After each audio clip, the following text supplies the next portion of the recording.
Hello everyone, welcome back to my YouTube channel myself Vikas Yadav. और आज हम यहाँ पर बात करने वाले हैं तो बहुत ही ज़्यादा इम्पॉर्टेंट प्रेशर के बारे में, जिसका नाम है hydrostatic pressure and oncotic pressure. तो देखिए फ्रेंड, जैसा कि हमको पता है कि आपका जो ह्यूमन बॉडी है, इसके अंदर बहुत सारे डिफरेंट डिफरेंट ऑर्गन्स हैं और हर एक ऑर्गन को ब्लड सप्लाई वाया ब्लड के थ्रू होता है, ब्लड वेसल्स के थ्रू होता है। ठीक है। और जिस ऑर्गेनिज्म में पर्टिकुलर ऑर्गन्स को ब्लड वाया ब्लड वेसल्स के थ्रू दिया जाता है, उनको हम बोलते हैं कि इस ऑर्गेनिज्म के बॉडी में क्लोज्ड सर्कुलेशन सिस्टम है। इन शॉर्ट, क्लोज्ड सर्कुलेशन एक ऐसा सिस्टम है जिसमें ब्लड वाया ब्लड वेसल्स के थ्रू हर एक ऑर्गन्स को सप्लाई किया जाता है। वही अगर हम लोग छोटे स्मॉल लोअर ऑर्गेनिज्म की बात करें, जैसे कि इंसेक्ट वगैरह की, बीज वगैरह की, कॉकरोच वगैरह की, तो इनमें क्या होता है कि उनके जो पर्टिकुलर ऑर्गन्स होते हैं वो उनके ब्लड में फ्लोट करते हैं, और जिसको जितना अमाउंट ऑफ ब्लड चाहिए होता है वो ब्लड वो एब्जॉर्ब कर लेते हैं। तो उनके बॉडी में कैसा सिस्टम होता है? ओपन सर्कुलेशन सिस्टम होता है।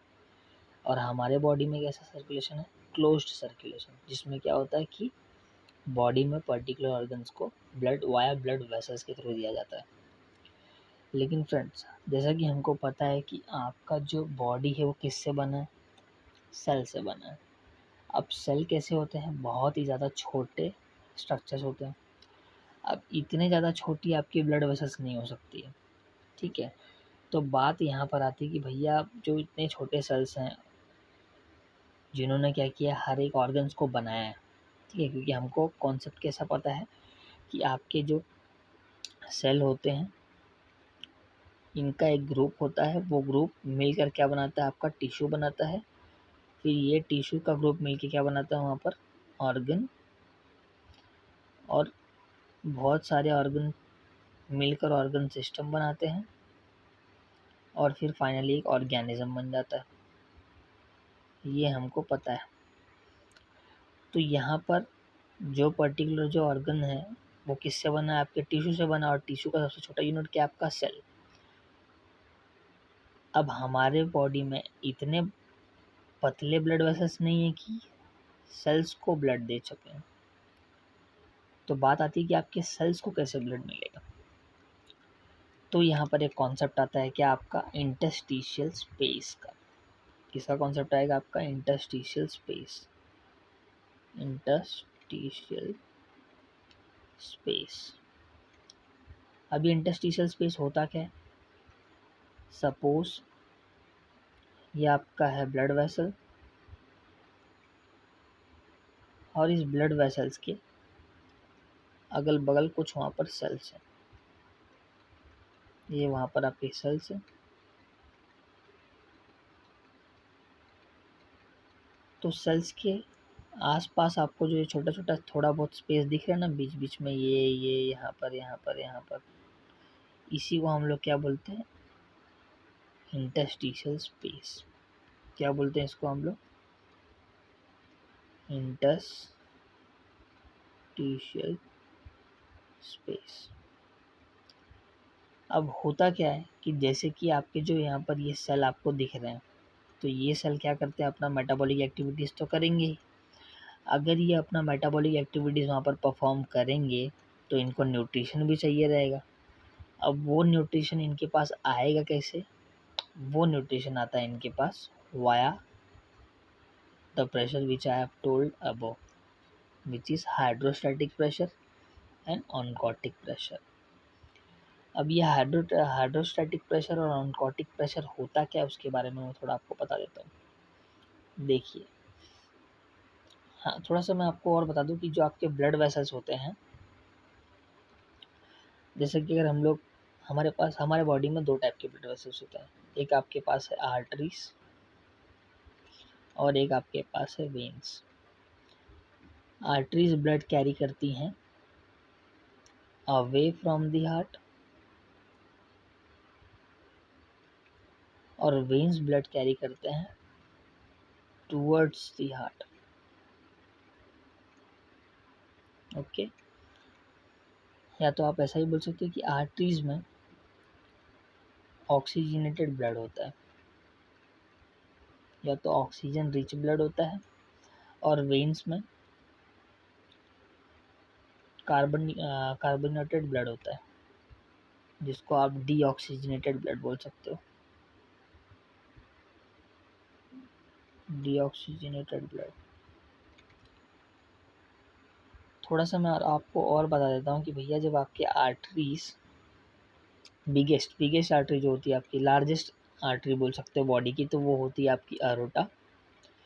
फिर अरोटा से यहाँ पर बनती हैं आपकी आर्टरीज, आर्टरी से छोटी होती हैं आपकी आर्टेरियोल्स, और फिर यहाँ पर आता है कनेक्शन आपका कैपिलरीज का। फिर कैपिलरीज से आपका आता है क्या यहाँ पर वेन्यूल्स।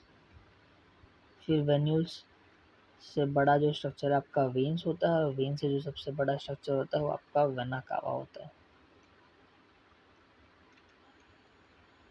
तो आप समझ रहे हो यहाँ पर कि आपका जो कैपिलरी वाला स्ट्रक्चर होता है, it's a connection between oxygenated carrying blood vessels to the deoxygenated carrying blood vessels, है ना। क्योंकि आपका जो अरोटा, आर्टरीज और आर्टेरियल्स है, इनमें आपका ऑक्सीजनेटेड ब्लड होता है, और वेन्यूल्स, वेन्स और वेना कावा में क्या होता है आपका डीऑक्सीजनेटेड ब्लड होता है। तो इनका जो कनेक्शन है, इनके बीच का जो कनेक्शन है वो आपका कैपिलरीज होती है। और यही कैपिलरीज जहाँ पर होंगी वहाँ पर क्या होगा आपका इंटरस्टिशियल स्पेस होगा, जैसा कि मैंने यहाँ पर आपको डायग्राम दिखाया था।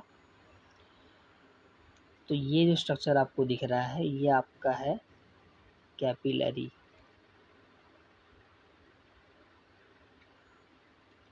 ठीक है।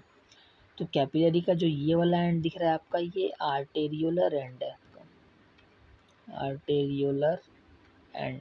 मतलब क्या कि यहाँ से आपका जो ब्लड जाएगा वो ब्लड आपका O2 रिच वाला होगा, और यहाँ पर जो ब्लड, और ये वाला जो एंड है आपका,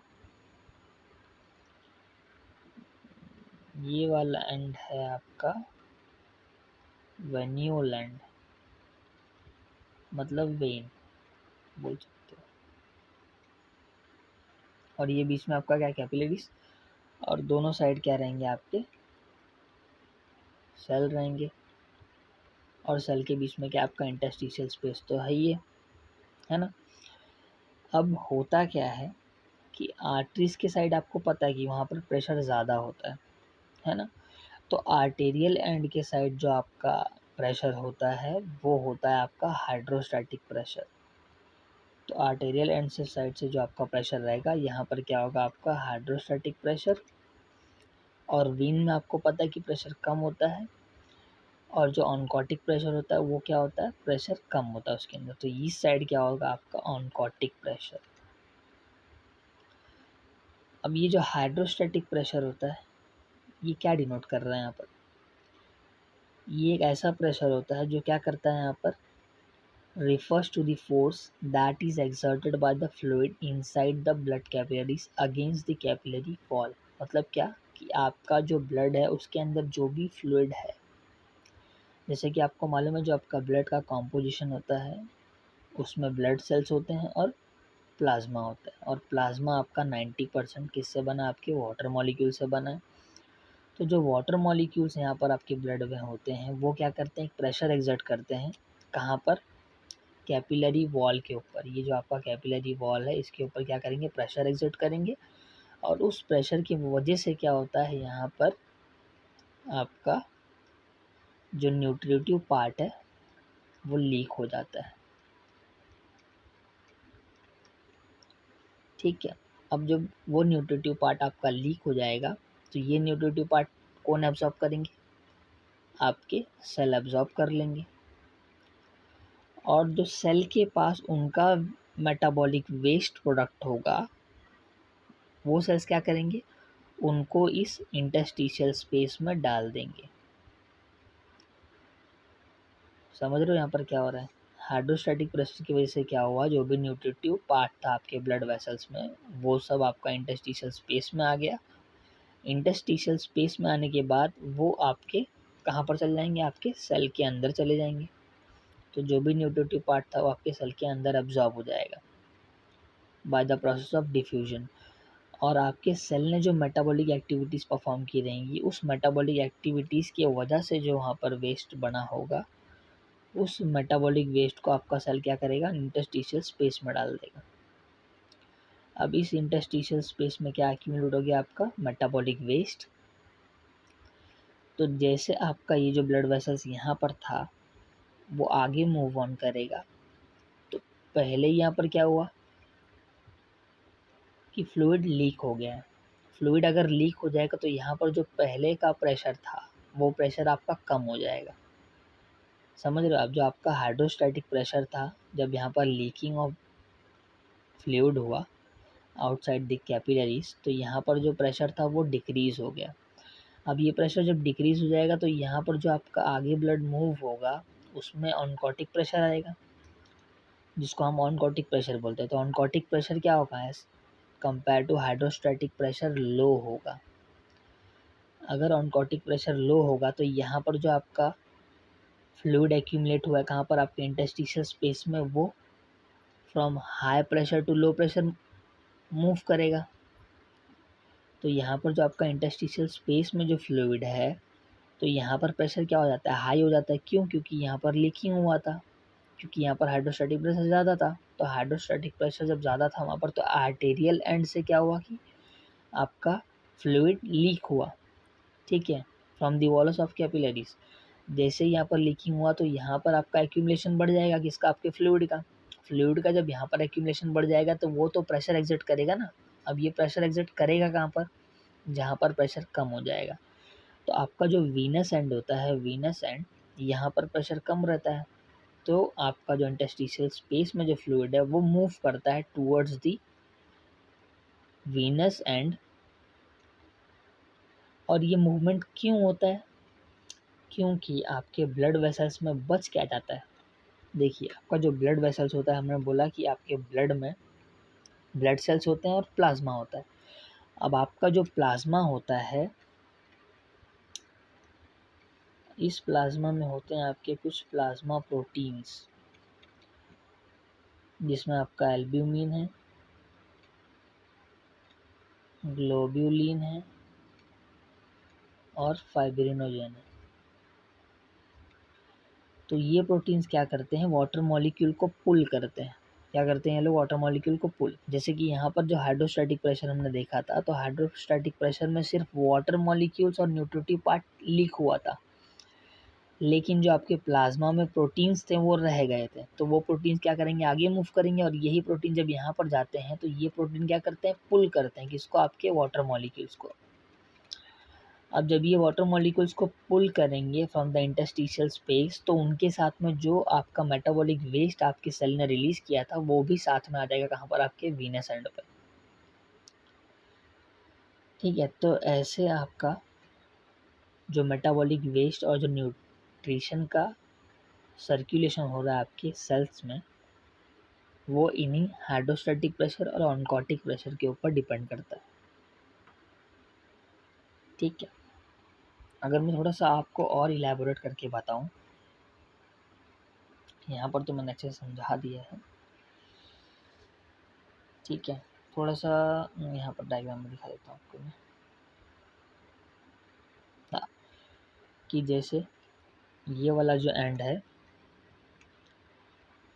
ये आपका आर्टेरियल एंड है, ठीक है।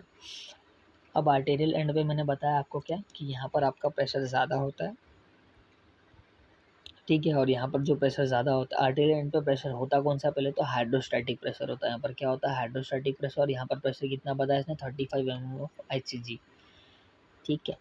जिसकी वजह से क्या हुआ, यहाँ पर आपका जो फ्लूइड था आपके ब्लड वेसल्स में वो लीक हो गया, जिसमें आपका न्यूट्रिशन था, और वो कहाँ पर चल जाएगा, आपके इंटरस्टिशियल स्पेस में, जहाँ पर आपके सेल्स के बीच का जो स्पेस है वहाँ पर, ठीक है। अब जैसे यहाँ पर लीकिंग हो गया तो उसके बाद यहाँ पर क्या होता है कि आपका जो नेट फिल्ट्रेशन प्रेशर रहता है वो ज़ीरो हो जाता है। मतलब जब ये ज़ीरो हो जाएगा तो मतलब ज़ीरो हो गया मतलब क्या, कि यहाँ पर आपका जो हाइड्रोस्टैटिक प्रेशर है और जो ऑनकोटिक प्रेशर है वो इक्वल हो गया है। अगर दोनों इक्वल हो जाएंगे तो यहाँ पर मूवमेंट नहीं होगा। लेकिन जैसे ही आप कहाँ पहुँचते हो, आपके वीनस एंड पे पहुँचते हो, तो वीनस एंड पे ऑनकोटिक प्रेशर क्या होता है, ऑनकोटिक प्रेशर आपका ज़्यादा होता है। अब ये ऑनकोटिक प्रेशर ज़्यादा क्यों हुआ है, क्योंकि आपका हाइड्रोस्टैटिक प्रेशर की वजह से जो आपके फ्लूइड लीकिंग हुई थी, उस फ्लूइड ने क्या किया, यहाँ पर प्रेशर बढ़ा दिया है। अब प्रेशर यहाँ पर जब बढ़ जाएगा, तो अगर आप वीनस एंड के अंदर जो आपका ऑनकोटिक प्रेशर है उससे अगर ये कंपेयर करोगे तो प्रेशर किसका ज़्यादा होगा, इंटरस्टिशियल फ्लूइड का प्रेशर ज़्यादा होगा। तो इंटरस्टिशियल फ्लूइड का प्रेशर अगर ज़्यादा हो गया तो हमको क्या मालूम है कि fluid move from higher concentration to lower concentration. तो आपका जो इंटरस्टिशियल फ्लूइड है वो फ्रॉम हाई कॉन्सेंट्रेशन मूव करेगा to low concentration, that is oncotic pressure. और आपके जो यहाँ पर प्लाज्मा प्रोटीन्स होते हैं जिसमें आपका एल्ब्यूमिन, ग्लोब्यूलिन और फाइब्रिनोजन है, वो भी क्या करता है, वाटर मॉलिक्यूल को पुल करता है inside the capillaries at the Venus and. ठीक है, जिसकी वजह से यहाँ पर क्या होता है, आपका nutrition supply and metabolic waste का एक्सचेंज हो जाता है। तो यहाँ पर आपके पास दो प्रेशर हैं जिसको आप बोलते हो हाइड्रोस्टैटिक प्रेशर, और एक आपके प्रेशर है कौन सा, ऑनकोटिक प्रेशर। तो अगर आपको बताया जाए कि भैया आपका जो हाइड्रोस्टैटिक प्रेशर है और जो ऑनकोटिक प्रेशर है,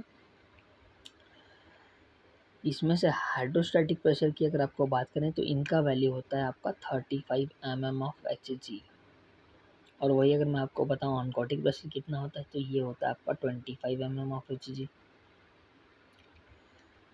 अब जो हाइड्रोस्टैटिक प्रेशर होता है ये क्या करता है, पुश करता है, pushes the fluid out of the blood capillaries। ठीक है, और ऑनकोटिक प्रेशर क्या करता है, pull the fluid inside the blood capillaries।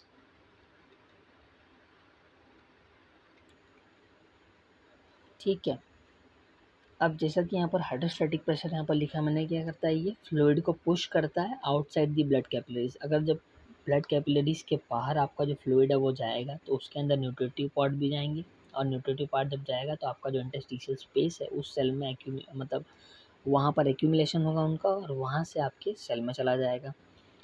और ऑनकोटिक प्रेशर क्या करेगा, ये करता है कि आपका कि जो भी वहाँ पर मेटाबॉलिक वेस्ट आपके सेल ने रिलीज़ किया है कहाँ पर, इंटरस्टिशियल स्पेस में, उनको वहाँ से अब्जॉर्ब किया जाएगा कहाँ पर, अगेन आपके ब्लड वेसल्स में।